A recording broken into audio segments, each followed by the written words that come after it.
यही वो ईरानी नेवी का IRIS डेना जहाज है जिस पर US नेवी सबमरीन ने इंडियन ओशियन में श्रीलंका तट पर हमला किया था। भारत सरकार के बुलावे पर विशाखापट्टनम में अभ्यास करने आया था, आज वापस जा रहा था। 100 लोग मारे गए हैं। हमारे मेहमान पर अमेरिका ने हमला कर दिया और हम चुप हैं।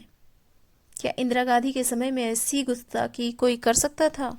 अमेरिकी रक्षा सचिव पीट हेग्सेथ ने एक ब्रीफिंग के दौरान कहा है कि अमेरिकी नौसेना ने श्रीलंकाई तट के पास एक ईरानी युद्धपोत IRIS डेना को डुबो दिया।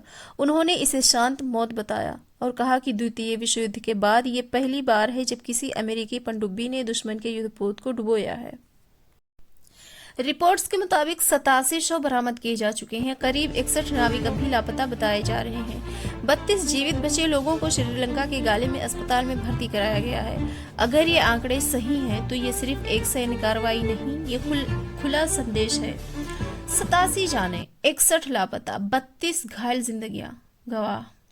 सवाल ये है, क्या कोई देश इसके बाद चुप रहेगा? हिंद महासागर, जहां कभी क्षेत्रीय संतुलन की बात होती थी, आज वहीं महाशक्तियों की टक्कर की गूंज सुनाई दे रही है। दुनिया देख रही है। इस घटना पर क्षेत्रीय शक्तियां क्या रुख अपनाती हैं? क्या सख्त प्रतिक्रिया होगी या फिर ये मामला कूटनीतिक शब्दों में समेट दिया जाएगा? इतिहास बताता है, समुद्र में दागा गया एक टारपीडो कभी कभी महाद्वीपों की सियासत बदल देता है। अब निगाहें इस बात पर हैं, आगे क्या होगा? आप क्या सोचते हैं? क्या ये एक नए संघर्ष की शुरुआत है? कमेंट में अपनी राय लिखें। ये थी हिंद महासागर की एक ऐसी खबर जिसने पूरी दुनिया को झकझोर दिया। मिलते हैं आपसे नेक्स्ट वीडियो में, तब तक रखिए अपना ख्याल।